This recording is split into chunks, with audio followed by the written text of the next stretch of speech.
नमस्कार दोस्तों, स्वागत है आप सबका भद्रा आईएएस अकेडमी में। आज का डेट है 1 जून 2023 एंड करंट अफेयर्स के डेली एनालिसिस में मैं शुभदीप आप सभी का स्वागत करता हूं। प्लीज नीचे डिस्क्रिप्शन सेशन इस वीडियो के अगर देख लीजिएगा, वहां पे पीडीएफ का कॉपी मिल जाएगा।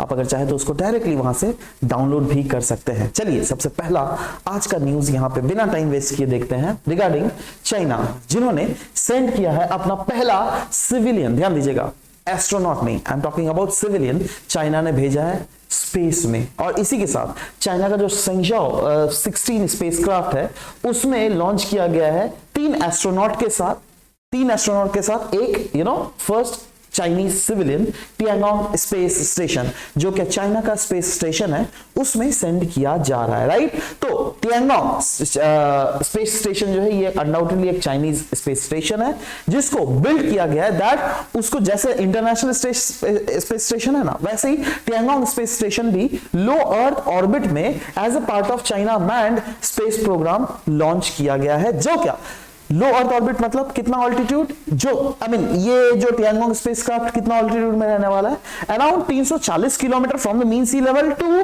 450 किलोमीटर में ये रहने वाला है, right. And China is the third country जिन्होंने ऐसा कर दिखाया आफ्टर टू कंट्रीज। नाउ क्या नाम बताइए पाइएगा दो कंट्री का, कौन कौन है? जी हाँ, ये दो कंट्री है US and Russia. They have already achieved this feat earlier as well, right. Now next हम लोग बात करेंगे बाबुल ट्री के related.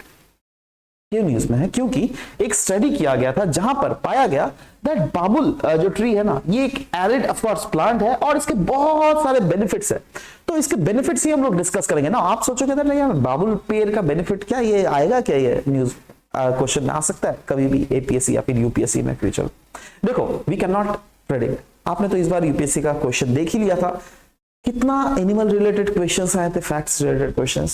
So can't we expect a question from a vegetation, right, babul tree. It is very important, क्योंकि ये जिस reason में उगता है वो अगर देख लीजिएगा इंडिया का एक मेजर चंक ऑफ रीजन रहता है जहां पर इसकी खेती की जा सकती है, या फिर ये पेड़ है बेसिकली, राइट। खेती तो नहीं, ऑफ कोर्स पेड़ है, राइट। तो ये है क्या, ये किस टाइप का पेड़ है? ये एक पेरिनियल पेड़ है जो क्या एक एवरग्रीन ट्री है which is indigenous to Indian subcontinent ही नहीं, इंडियन सबकॉन्टिनेंट तो है पर साथ ही साथ ट्रॉपिकल अफ्रीकन रीजन में, Burma region, Sri Lanka, Saudi Arabia, Egypt, west and east Sudan, in regions में हमको ये ट्री देखने को मिलता है।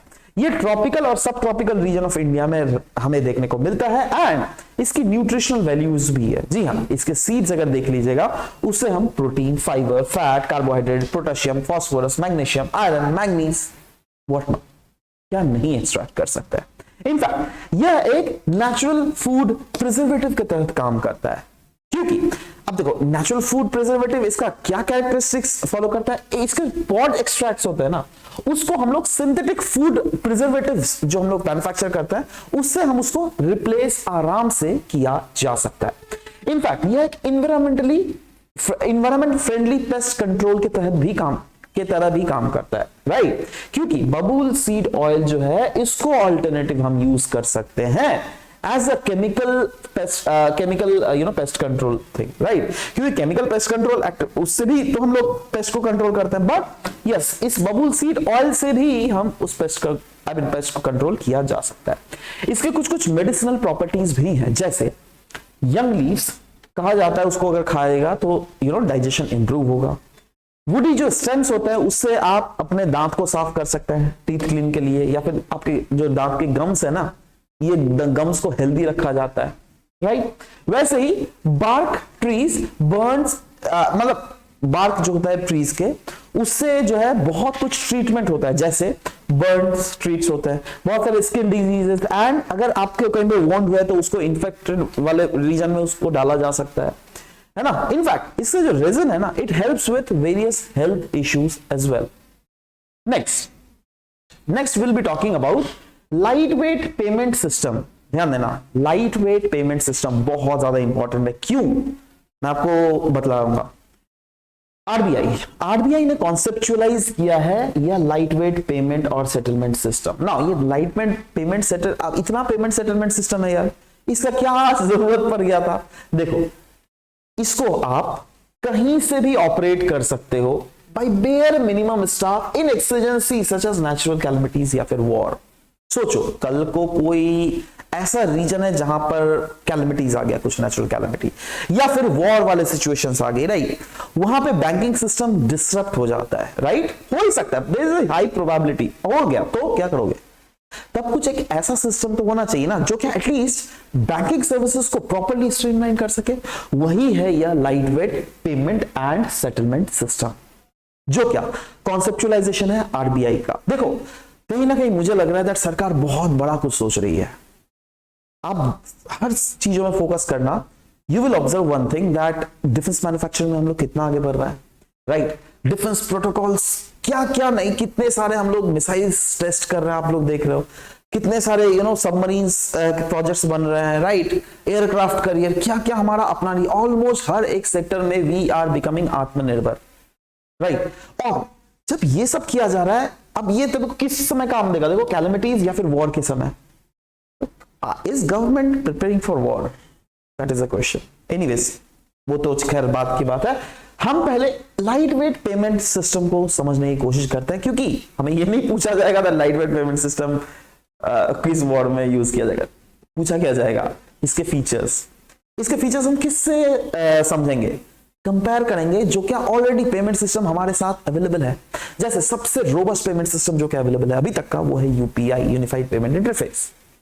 तो क्यों ना हम लोग यूनिफाइड पेमेंट इंटरफेस से इस light weight payment and settlement system को क्लासिफाई करें। तो देखो ये दोनों जो है ना, मतलब जो की डिफरेंस जो है इस दोनों में, यूपीआई और लाइट वेट पेमेंट सिस्टम में, वो है रेजिलियंस और अवेलेबिलिटी।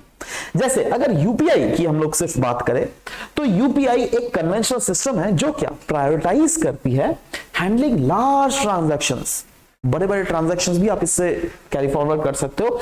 वो भी क्या एक स्टेबल और रोबस्ट इंफ्रास्ट्रक्चर है। आप देखो ना, सब ऐप बना हुआ है ना, तगड़ा ऐप है ना, हैक करना बिल्कुल ही मुश्किल, नामुमकिन, राइट, तो तगड़ा चीज है ना इनफैक्ट।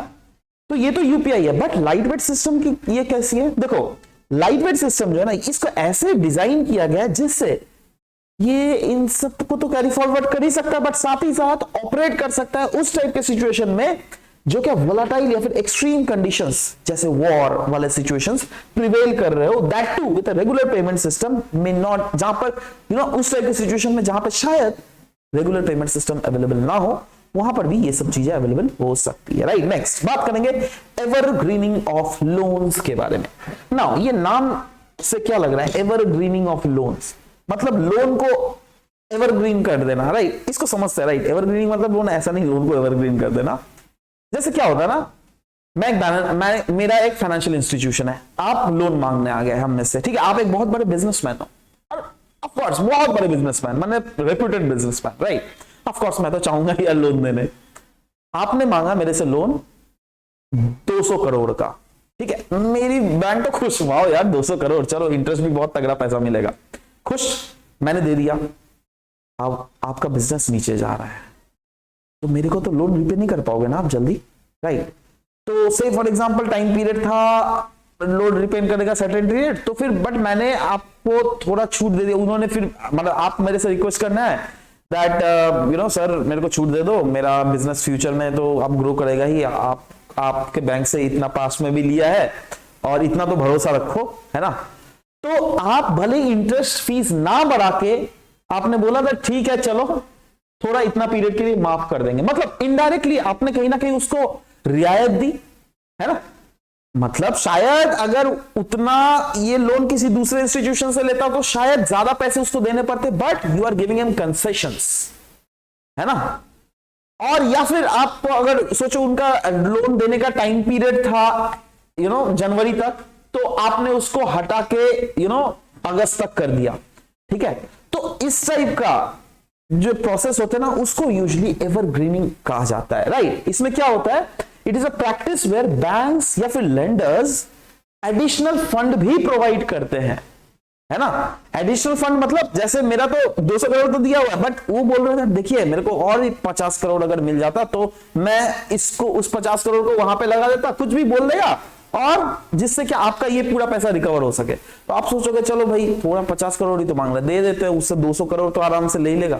बट वही चीज है, दैट एडिशनल फंड वो बैंक इंस्टीट्यूशंस प्रोवाइड करती है, वो लेंडर प्रोवाइड करती है, और take control of other measures to artificially sustain a loan, जिससे आर्टिफिशियली हम लोन को सस्टेन किया जा सके, राइट। ये एक टेम्पोररी सॉल्यूशन है जो क्या बैंक को द्वारा यूजुअली फॉलो किया जाता है, जिससे दे अवॉइड कर सकते हैं वो लोग नॉन परफॉर्मिंग एसेट्स, राइट। क्योंकि हर एक बैंक को शो करना पड़ता है ना सरकार को दैट आपके बैंक से कितना नॉन परफॉर्मिंग एसेट्स है, ठीक है। तो आप खुद सोचो ना, मैं अगर आपके लोन को सरकार को दिखा देता दैट मेरे बैंक में इतना नॉन परफॉर्मिंग एसेट्स है, उससे तो मेरी बैंक की ही इनडायरेक्टली शेयर्स नीचे डिवैल्यू हो जाता है ना, क्योंकि ये बैंक दिखा रहा है इसका ज्यादा नॉन परफॉर्मिंग एसेट्स है, तो बैंक तो सब समय चाहेगा ही ना अपना नॉन परफॉर्मिंग एसेट्स को थोड़ा कम दिखाने। तो ये एवरग्रीनिंग टाइप की एक्टिविटीज की जाती है जिससे बैंक इससे बच सके। नेक्स्ट हम लोग बात करेंगे आर्टिकल 299 के बारे में। क्यों न्यूज में था? क्योंकि रिसेंटली सुप्रीम कोर्ट ने बोला है कि देखो गवर्नमेंट जो है अगर कोई भी कॉन्ट्रैक्ट में घुसती है अंडर द प्रेसिडेंट नेम, जो कि अंडर आर्टिकल 299 में ऐसा प्रोविजन है, तो उस केस में सरकार can not claim immunity, government can not claim, government has to be responsible for that, right. तो वही सवाल होता है दैट आर्टिकल 299 क्या स्पेसिफाई करती है? आर्टिकल 299 स्पेसिफाई करती है the manner in which government contract should be concluded and executed. तो इसका ऑब्जेक्टिव क्या है? इसका ऑब्जेक्टिव हम लोग बोल सकते हैं is to ensure that contracts made by the agents acting on the government's behalf should adhere to be defined procedure to prevent unauthorized and illegitimate contracts। मतलब इसका मतलब ये बोला जा रहा है दैट अगर गवर्नमेंट आर्टिकल 299 के तहत कोई भी कॉन्ट्रैक्ट में अगर घुसती है, so they should adhere to the process, that due process अपनाया जाए जिससे कोई अनऑथोराइज या फिर इलेजिटिमेट कॉन्ट्रैक्ट्स नहीं साइन हो जाए। और इसी के साथ ये पूरा हम लोगों ने डिस्कस किया। अब अगर एक बार मैं जस्ट एक रिवीजन पर्पस के लिए अगर देखूं दैट हम लोगों ने क्या क्या डिस्कस किया। सबसे पहला आर्टिकल था चाइना के बारे में, दैट चाइना ने अपना पहला सिविलियन स्पेसक्राफ्ट भेजा है, सिविलियन भेजा है स्पेसक्राफ्ट में due to various of course experimental purposes, right. Next हम लोगों ने बबूल के बारे में डिस्कस किया क्योंकि स्टडीज कैरी फॉरवर्ड की गई थी जिसमें पाया गया दैट बबूल के ट्रीज जो है उसके बहुत सारे बेनिफिट्स है, राइट। तो ये क्या क्या बेनिफिट्स है वो क्लियरली लिखा हुआ है। जैसे इसके बारे में बोला गया एक पेरेनियल एवरग्रीन और इंडिजिनस इंडियन सबकॉन्टिनेंट में उगता हुआ एक ट्री है जो क्या tropical Africa, Burma, Sri Lanka, Saudi Arabia, Egypt, west as well as east Sudan में भी मिलता है। यह tropical subtropical region of India में फाउंड होता है और इसके बहुत सारे न्यूट्रिशनल वैल्यूज है जो कि हम लोगों ने डिस्कस किया। ये नेचुरल फूड प्रिजर्वेटिव के तहत काम कर सकता है, ये एनवायरमेंट फ्रेंडली पेस्ट कंट्रोल के तहत काम कर सकता है और इसके बहुत सारे हम लोगों ने मेडिसिनल प्रॉपर्टीज भी डिस्कस किए, राइट। उसके बाद में हम लोगों ने बात किया लाइट वेट पेमेंट सिस्टम के बारे में जो कि आरबीआई के द्वारा कॉन्सेप्चुअलाइज किया गया था। ये एक ऐसा पेमेंट सिस्टम है जो क्या आप यूज कर सकते हैं even in exigencies like war, right, या फिर कोई कैलेमिटीज अगर आ गया उस समय भी हम लोग यूज कर सकते हैं। नेक्स्ट हम लोगों ने बात किया एवरग्रीन ऑफ लोन्स जो क्या आरबीआई के गवर्नर ने एक रेड फ्लैग रेज किया था ओवर द बैंक, क्योंकि बैंक बहुत समय एवरग्रीनिंग ऑफ लोन का मेथड अपनाती है जिससे बैंक शो कर सके दैट हमारे जो खाते में है उसमें कम से कम नॉन परफॉर्मिंग एसेट्स है। और एवरग्रीनिंग ऑफ लोन में वही होता है दैट किसी को लोन अगर आपने दे दिया और अगर वो डिफॉल्ट करने वाला है और वो अगर मांग रहा है थोड़ा और भी पैसा दे दीजिए जिससे क्या उस डिफॉल्ट वाले बिजनेस को मैं बचा सकूं, तो आप और भी लालच में पैसे दे देते हो जिससे आपको लगता है दैट शायद मेरा पुराना वाला पैसा भी रिकवर हो जाए, तो वो आप एवरग्रीनिंग काइंड ऑफ कर रहे हो, राइट।